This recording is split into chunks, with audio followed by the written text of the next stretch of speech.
ముందుకు పోవడానికి 4 పేర్లతో ఇది ఆంధ్రప్రదేశ్ ప్రభుత్వం రాసినటువంటి లెటర్. సరే, ఆంధ్రప్రదేశ్ అంటే వాళ్ళకి నీళ్ళు వస్తాయి కనుక వాళ్ళకు లాభమయ్యే పని కనుక వాళ్ళు కమిటీ వేసుకుందని అనుకుందాం.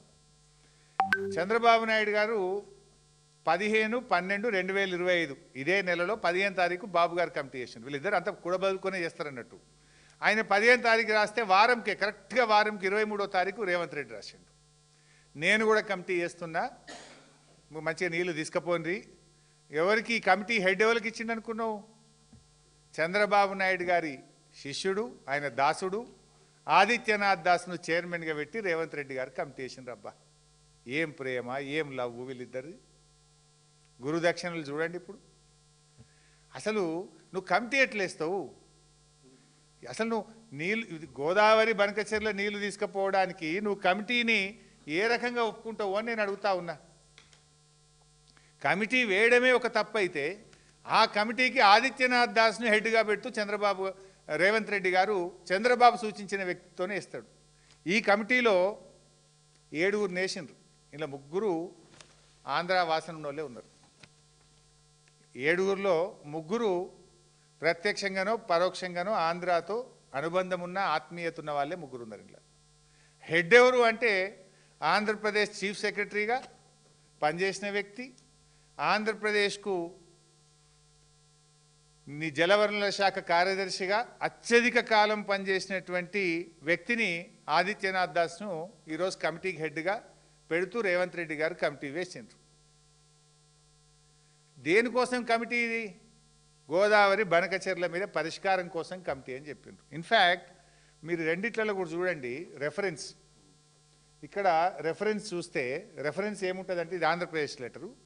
Reference meeting held on 16th July 2025 between honourable union minister of Jal Shakti, CM Telangana, CM Andhra Pradesh. ఇందులో రాహుల్ బొజ్జ మనోడు రాసిన లెటరు. ఇందులో కూడా reference Constitution of a committee pursuant to the decisions taken in the meeting held on 16/7/2025 Ministry of Jalashakti. 16వ తారీఖు మీటింగ్లో తీసుకున్న నిర్ణయం ప్రకారంగా కమిటీ చేస్తున్నాం. 16వ తారీఖు మీటింగ్లో ఏముందో ఎజెండా ఇప్పుడే నేను చూపించిన. ఇది 16వ తారీఖు మీటింగ్ ఎజెండా. ఏముంది ఇలా? గోదావరి బనకచెర్ల. దీని మీద మీటింగ్ అయింది. వీళ్ళు రాసిన లెటర్లో రెఫరెన్స్ కూడా అదే ఉంది, 16వ తారీఖు మీటింగ్ నిర్ణయం ఆధారంగా. ఇప్పుడే మీరు చూసిండ్రు నిమ్మల గారు ఏం చెప్పిండ్రు? 16వ తారీఖు మీటింగ్లో మేము గోదావరి బనకచెర్ల అంశంలో టెక్నికల్ ఇష్యూస్ను పరిష్కారం చేయడానికి కమిటీ వేస్తున్నాము అన్నాడు. అంటే ఇప్పుడు కమిటీ కూడా పడ్డది. అంటే మీటింగు పోను అన్నాడు, మీటింగ్ పోయిండు. సంతకం పెట్ట అన్నాడు, సంతకం పెట్టిండు. మీటింగ్లో ఎజెండాలో లేదన్నాడు, ఎజెండాలో ఉన్నది. కమిటీ వేయ అన్నాడు, కమిటీ కూడా వేసేసిండు.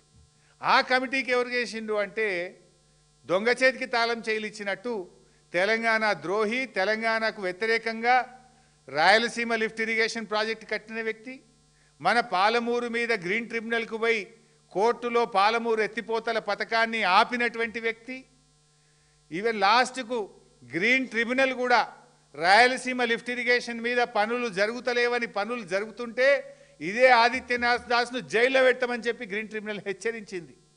అంటే తెలంగాణ జలదోపిడికి ఇవాళ కీలకమైన వ్యక్తి ఎవరంటే ఆదిత్యనాథ్ దాస్. రాయలసీమ ఎత్తిపోతల పథకాన్ని పూర్తి చేయడానికి కోర్టులను తప్పుదోవ పట్టించిన వ్యక్తి ఆదిత్యనాథ్ దాస్. పోతిరెడ్డిపాడుకు సూత్రధారి ఆదిత్యనాథ్ దాస్, గోదావరి బనకచెర్లకు సూత్రధారి ఆదిత్యనాథ్ దాస్, తెలంగాణ ప్రాజెక్టులకు వ్యతిరేకంగా 100కు పైగా లేఖలు రాసి తెలంగాణ ప్రాజెక్టులను అడ్డుకున్నది ఆదిత్యనాథ్ దాస్, పోలవరం, బనకచెర్ల, నల్లమల్ల సాగర్ ప్రాజెక్టులకు సూత్రధారి ఆదిత్యనాథ్ దాస్.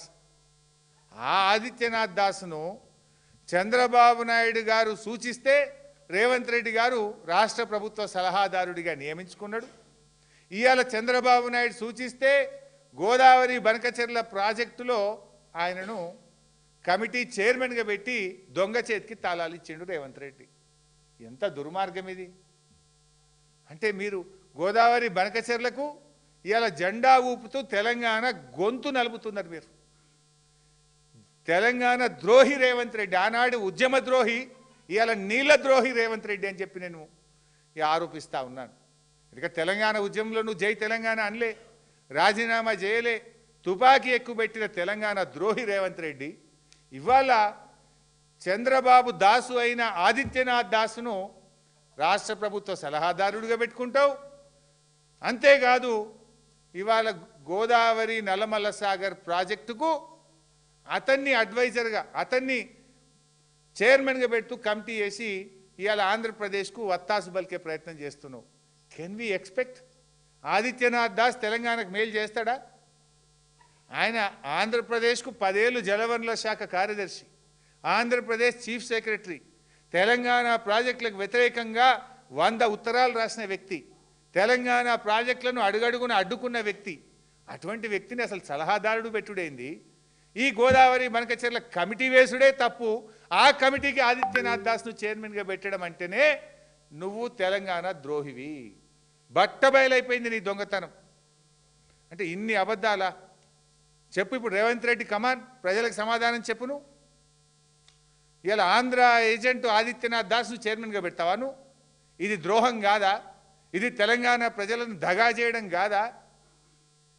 ఇది ఆంధ్రాకు దాసోహం కాదా? ఇంకా జోక్ చెప్పాలి మీకు. సుప్రీంకోర్టులో కేసు వేసినామంటారు. ఎప్పుడు వేసిండ్రు కేసు? సుప్రీంకోర్టులో కేసు ఎప్పుడు వేసింది తెలుసా బైసాబ్? ఇది గోదావరి నల్లమల్ల సాగర్కు టెండర్, గోదావరి నల్లమల్ల సాగర్ ప్రాజెక్టుకు ఆంధ్రప్రదేశ్ ప్రభుత్వం పిలిచిన టెండర్. ఈ టెండర్లు bid submission closing, tender last date 11 December 2025. Godavari Nallamala సాగర్కు టెండర్ పిలిచింది Andhra Pradesh. Tender last date 11th December. ఈయన కోర్టుకు ఎప్పుడు పోయింది తెలుసా బైసాబ్? మంచిగా అదంతా అయిపోవాలి కదా. 16 డిసెంబర్కు కోర్టుకు పోయిండు. అంటే టెండర్ అయిపోయేదాకా, బిడ్లు అయిపోయేదాకా 16 డిసెంబర్కు కోర్టుకు పోయిండు. ఇంత దుర్మార్గమా? ఇక్కడ ఇంపార్టెంట్ పాయింట్ ఏంటంటే 16 డిసెంబర్కేమో కోర్టుకు పోయిండు, 23 డిసెంబర్కేమో కమిటీ వేస్తూ ఉత్తరం రాసిండు. ఇక్కడ 2 విషయాలు మీరు మంచిగా అర్థం చేసుకుంటే, ఫస్ట్ ఏమో టెండర్ అయిపోయేదాకా సహకరించి అసలు టెండర్ ప్రక్రియ ఆపాలని కోర్టుకు పోకుండా టెండర్ 11వ తారీఖు అయిపోతే 16వ తారీఖు నాడు సుప్రీంకోర్టులో ఫైల్ చేసిండ్రు. అయితే ఇక్కడ ఈ కోర్టులో నామమాత్రం, ఇది తూతూ మంత్రం, నువ్వు ఏదంటారు చూడు, నువ్వు కొట్టినట్టు చేయి నేను ఏడ్చినట్టు చేస్తాను ఏదో ఉంటుంది కదా, అట్లున్నది కథ. ఇది ఈ 16వ తారీఖు నాడు కోర్టులు వేసిండ్రు. కోర్టులు వేసి 23వ తారీఖు నాడు కమిటీలో అపాయింట్ చేస్తూ లెటర్ కేంద్ర ప్రభుత్వానికి రాసిండ్రు. అంటే ఇక్కడ ఏమైపోద్ది, కేంద్ర ప్రభుత్వం కానీ ఆంధ్రప్రదేశ్ ఏమంటుంది, ఈ గోదావరి నల్లమల్ల సాగర్ మీద, గోదావరి బనకచెర్ల మీద మేము మాట్లాడుకుంటున్నాము, తెలంగాణ ఒప్పుకున్నది, ఒప్పుకోవడమే కాకుండా ఈ సమస్య పరిష్కారానికి కమిటీని అపాయింట్ చేస్తూ మాకు ఢిల్లీకి ఉత్తరం రాసింది, మేము మాట్లాడతాము అని కేంద్ర ప్రభుత్వం అంటుంది సుప్రీంకోర్టులో. ఆంధ్రప్రదేశ్ కూడా ఏమంటుంది, ఇది మీ కోర్టుల కేసు వేసింది 16 తారీఖు, కానీ కమిటీ వేసింది 23 తారీఖు, కోర్టుది మొదలు కమిటీది లేటెస్ట్ కనుక కమిటీదే